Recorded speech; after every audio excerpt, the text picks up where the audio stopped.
Old hospitals don't forget the pain they've seen, and sometimes neither do the souls trapped inside.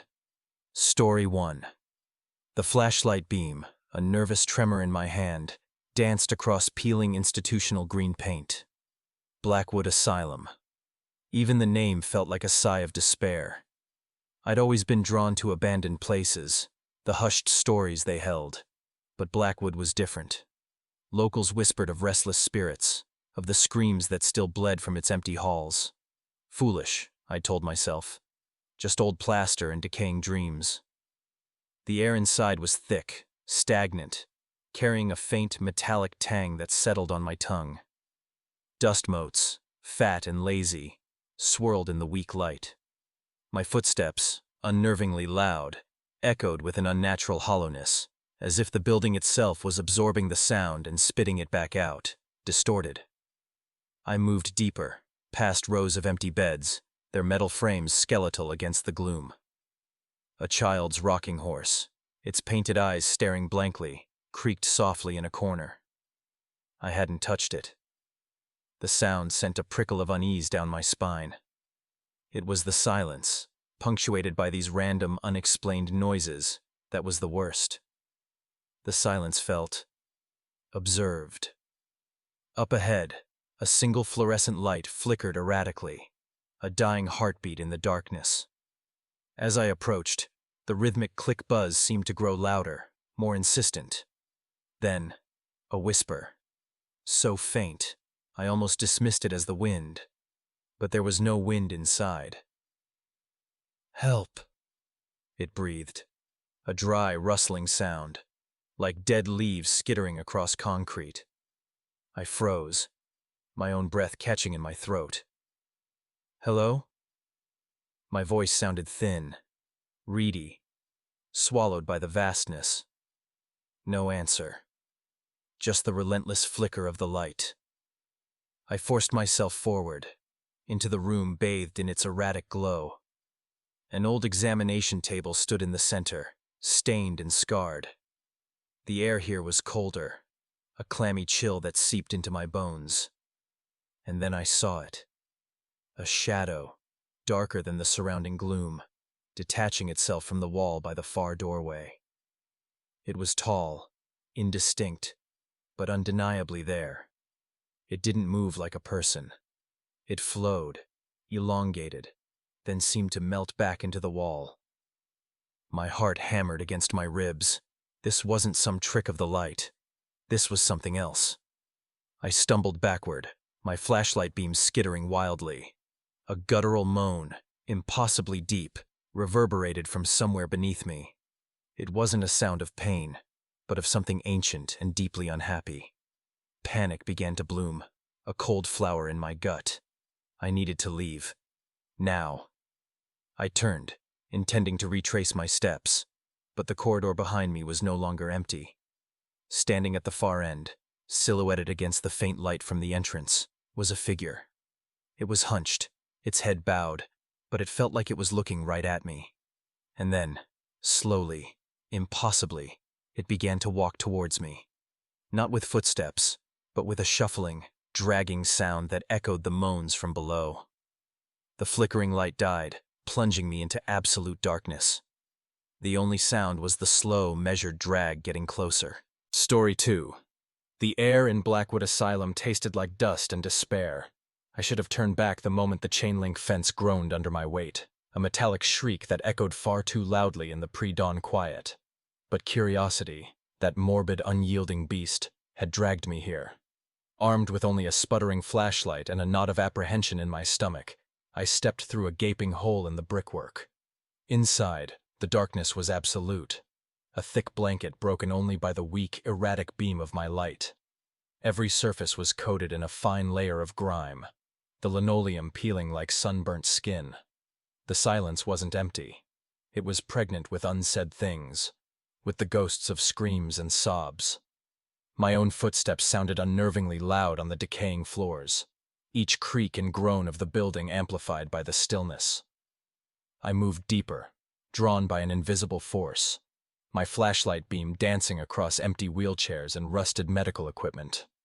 A discarded doll lay face down in a corridor, its single-button eye seeming to stare accusingly.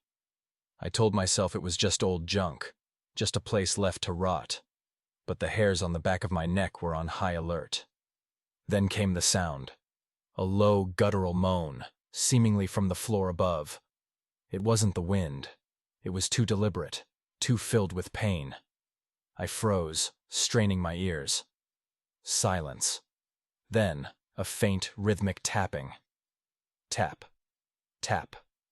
Tap. It sounded like a fingernail on glass. My heart hammered against my ribs. I swung the flashlight beam towards the ceiling, but saw only water stains and crumbling plaster. The tapping stopped. A cold dread washed over me. I wanted to run, to burst back out into the safety of the waking world, but my feet felt rooted to the spot. As I turned to retrace my steps, a flicker of movement caught my eye at the far end of the corridor. A shadow, deeper than the surrounding darkness, detached itself from the wall. It was tall, impossibly thin, and it seemed to glide rather than walk. My breath hitched. I pointed the flashlight, but the beam seemed to bend, to shy away from the figure, leaving it shrouded in an impenetrable gloom. It didn't have discernible features, yet I felt an intense, malevolent gaze fixed upon me. Another sound, this time closer, a whisper that slithered into my ear like icy breath.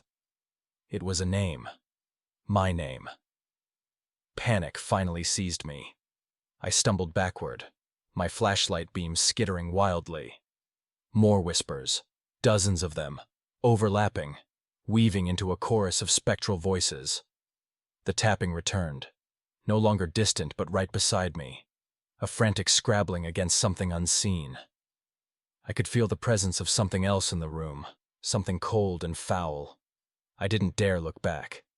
Blindly, I scrambled for the exit, the whispers chasing me, the tapping a terrifying rhythm against my retreating footsteps. The grating of metal as I squeezed through the fence was a symphony of salvation. I didn't stop running until the asylum was a dark silhouette against the bruised sky, its silence now a chilling testament to the things that still resided within its decaying walls. Story 3. The air inside Blackwood Asylum was thick with the ghosts of disinfectant and despair. I squeezed through the boarded-up doorway, my camera bag thumping against my hip.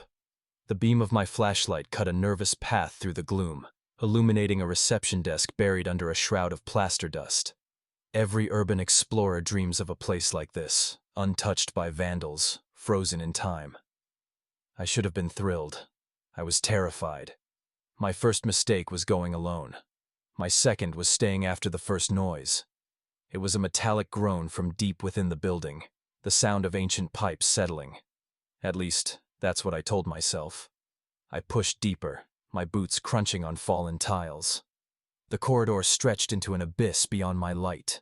Doors stood ajar, revealing rusted bed frames and peeling walls where frantic hands had clawed away the paint. Then I heard the scuff. It came from the far end of the hall, a soft, shuffling sound. Not a rat. It was too heavy for that. I froze, my breath catching in my throat. "Hello?" My voice was a pathetic tremor in the oppressive silence. No answer. Only the drip, drip, drip of water from a broken ceiling. I convinced myself it was the wind, an animal. Anything but what my primate brain was screaming it was. I ventured up the main staircase, the iron banister cold as a tombstone under my hand. The second floor was the children's ward. A single rocking horse stood in the middle of the room, its painted smile grotesque in the wavering light. I raised my camera, trying to frame the shot, when a whisper slithered from an adjacent room. It was faint, a dry, brittle sound, like dead leaves skittering across concrete. I couldn't make out the words, but the cadence was conversational, calm. My heart hammered against my ribs. I backed away slowly, my flashlight beam shaking. That's when my light caught it. At the far end of the ward, a figure stood in a doorway. It was a silhouette, tall and impossibly thin, its form distorted by the shadows. It wasn't moving, just observing. My flashlight flickered. Once, twice. For a heart-stopping second, I was plunged into absolute darkness. When the beam sputtered back to life, the figure was closer.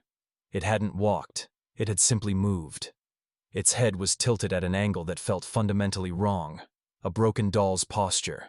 I didn't scream. The sound was trapped behind a wall of pure, unadulterated fear.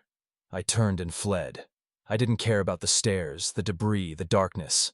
I scrambled, fell, and clawed my way back to the entrance, the sound of a slow, dragging footstep echoing behind me all the way. I burst out into the night, gasping, my lungs on fire. I didn't capture any ghosts on film that night, but as I look over my shoulder into the darkness, I know one of them captured me.